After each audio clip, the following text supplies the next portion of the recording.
Dans cette capsule vidéo, nous allons voir comment nommer une molécule en chimie organique. Commençons par les alcanes linéaires. Un alcane est un hydrocarbure composé d'atomes de carbone et d'hydrogène. L'alcane composé d'un seul atome de carbone est appelé méthane. Éthane s'il y a 2 atomes de carbone, propane s'il y en a 3, et ainsi de suite. À chaque fois qu'on ajoute un atome de carbone, on change de molécule, donc d'alcane. La nomenclature des alcanes constitue la base de toute la nomenclature en chimie organique et à ce titre doit être parfaitement connue. Un groupement alkyle est un alcane auquel on a supprimé un atome d'hydrogène. Ces groupements sont très souvent rencontrés en nomenclature. Le nom de ce groupement est le même que l'alcane auquel on a remplacé la terminaison -ane par -yle. Par exemple, le méthyle dérive du méthane, l'éthyle de l'éthane, et ainsi de suite. Comment nomme-t-on un alcane ramifié ? On appelle un alcane ramifié un alcane non linéaire dont la molécule possède des ramifications. La première étape consiste à repérer la plus longue chaîne carbonée dans la molécule, aussi appelée chaîne principale. Ici, la plus longue chaîne carbonée peut être celle-ci, constituée de 6 atomes de carbone, ou bien encore celle-là, en angle, qui est également constituée de 6 atomes de carbone. On peut indistinctement considérer l'une ou l'autre des deux chaînes.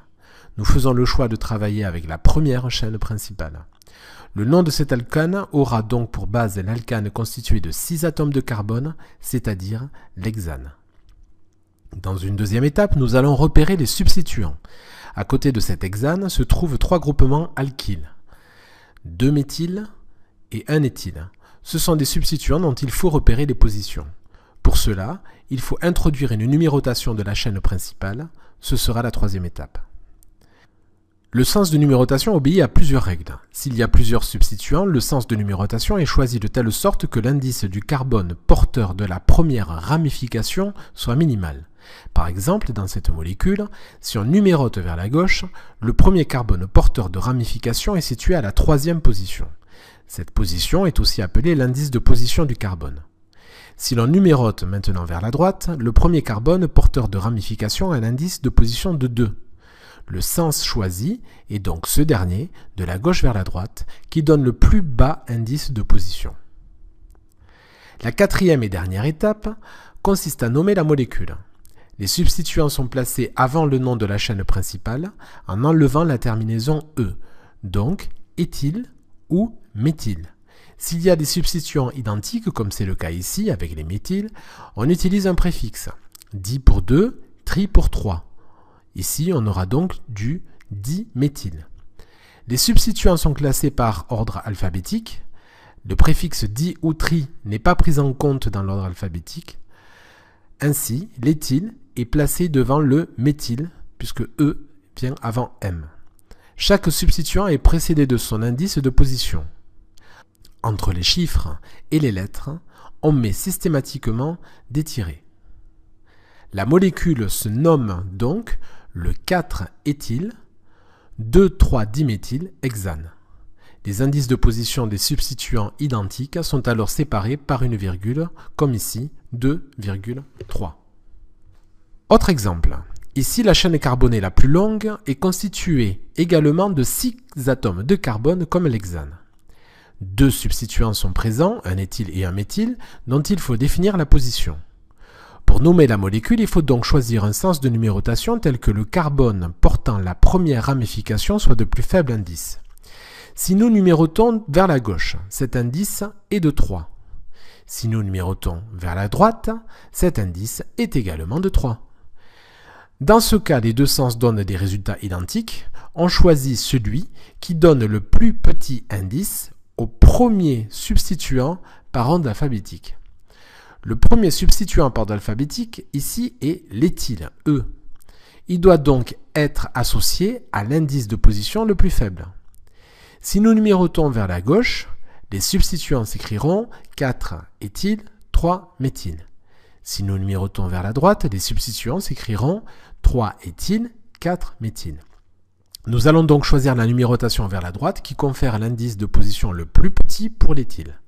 La molécule est donc le 3-éthyle, 4-méthyle-hexane. Dernier exemple.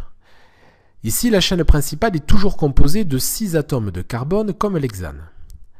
Elle est accompagnée de 3 substituants identiques. que l'on numérote vers la gauche ou vers la droite, les premiers substituants portent des indices de position identiques, soit 2. Dans ce cas particulier, il faut ajouter les indices de tous les substituants. Le sens qui conduit à la plus faible valeur d'indice est choisi. Ici, si on tient compte de la numérotation vers la gauche, la somme des indices est de 11. Si on numérote vers la droite, la somme des indices est de 10. 10 est plus petit que 11, on numérotera donc vers la droite. La molécule s'appelle donc la 2,3,5-triméthylhexane. Nous allons voir comment nommer un alcène. Un alcène est un alcane qui porte une double liaison. Dans la molécule suivante, la plus longue chaîne carbonée, la chaîne principale, est composée de 5 atomes de carbone qui se suivent comme dans le pentane. La base du nom de cet alcène est donc le pentane, ou plus précisément le pentène. En effet, pour nommer un alcène, on change la terminaison -ane par -N.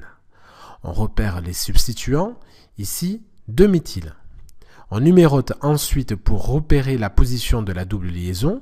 Si on numérote vers la gauche, le premier carbone qui porte la double liaison a un indice de position de 3.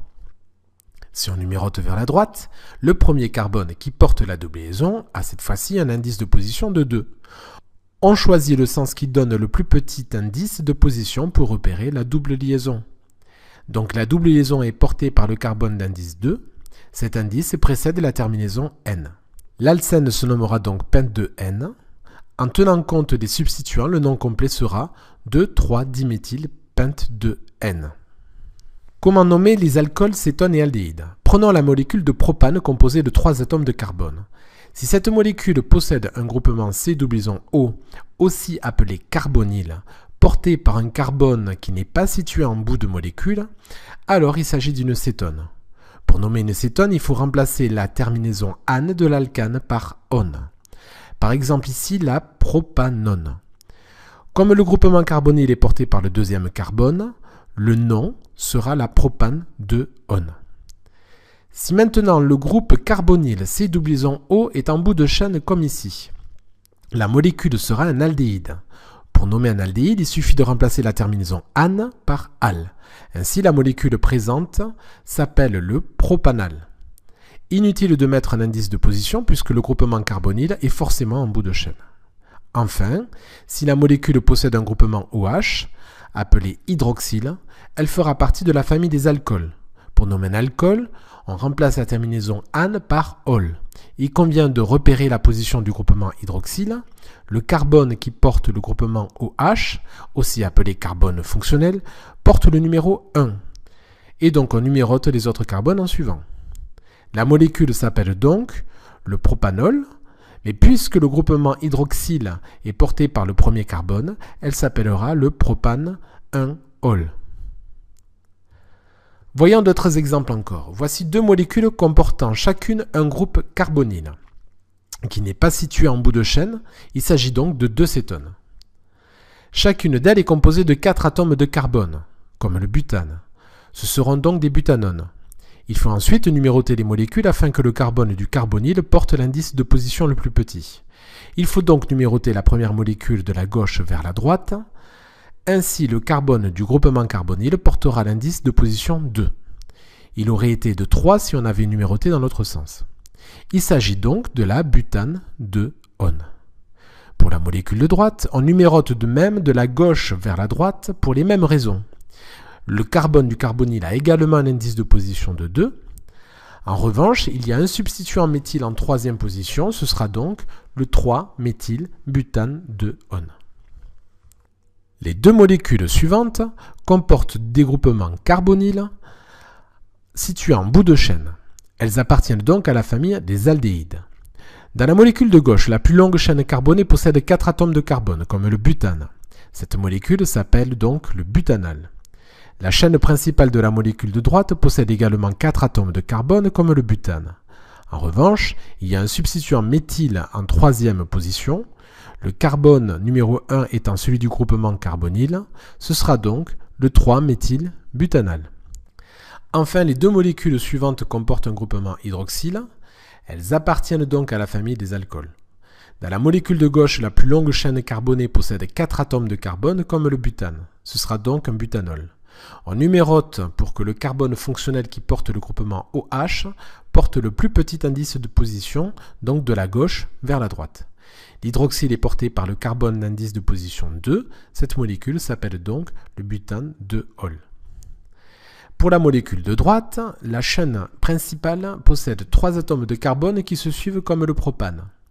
De plus, le groupement hydroxyle est porté par le carbone d'indice de position 2, tout comme le substituant méthyle. Cette molécule s'appelle donc le 2-méthylpropane 2-ol.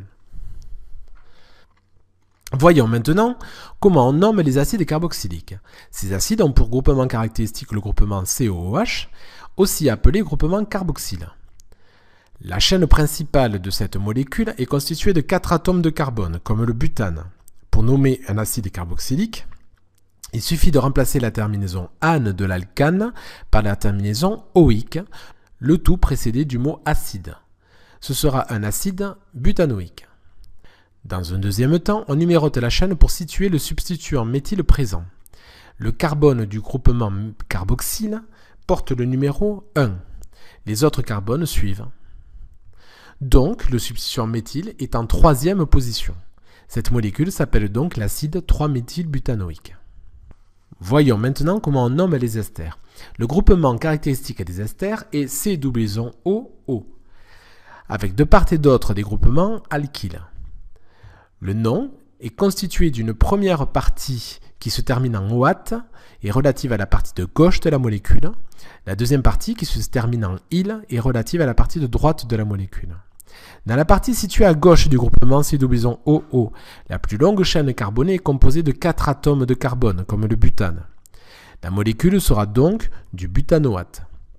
Dans la partie située à droite, la chaîne principale comporte 3 atomes de carbone, comme le propane. La deuxième partie de la molécule se nommera propyle. Chacune de ces chaînes seront numérotées pour pouvoir y associer et positionner les substituants méthyle. On numérote toujours en partant du groupement central C-OO. Le substituant méthyle situé à gauche est donc en troisième position. La molécule se nomme donc 3-méthylbutanoate. Et le deuxième substituant situé à droite est lié au carbone d'indice de position 1, donc 1-méthylpropyle. Le nom complet est donc le 3-méthylbutanoate de 1-méthylpropyle. Comment nomme-t-on une amine ? Les règles de nomination dépendent du type d'amine. Il existe des amines primaires, où l'azote est relié à 2 atomes d'hydrogène, des amines secondaires, où l'azote est relié à un seul atome d'hydrogène, et enfin les amines tertiaires, où l'azote n'est pas lié à un hydrogène. Pour nommer une amine primaire, il suffit d'identifier la plus longue chaîne carbonée. Ici, la chaîne principale possède 3 atomes de carbone comme le propane. Ce sera donc une propanamine. Les chaînes sont ensuite numérotées en considérant que l'atome lié à l'azote porte l'indice de position 1. Le substituant méthyle, ici, est donc en deuxième position. La molécule se nomme donc 2-méthylpropanamine. Pour une amine secondaire, il faut prendre en considération la plus longue chaîne carbonée reliée à l'azote. Ici, il s'agit d'une chaîne comportant 2 atomes de carbone comme l'éthane. On parlera donc d'éthanamine. Un groupement méthyle est situé de l'autre côté de l'azote. Le nom prend alors la forme suivante, N-méthyléthanamine. Enfin, pour une amine tertiaire, on procède de la même façon. On repère la plus longue chaîne carbonée qui donne le nom principal, ici éthanamine toujours, et on ajoute les groupements méthyle au nom, N-N-diméthyléthanamine. Enfin, comment nomme-t-on une amide ? Une amide est une molécule contenant le groupement C-ONH2. La plus longue chaîne carbonée contient ici 2 atomes de carbone comme l'éthane. Il s'agit donc de l'éthanamide. Cette capsule vidéo sur la nomenclature en chimie organique est désormais terminée.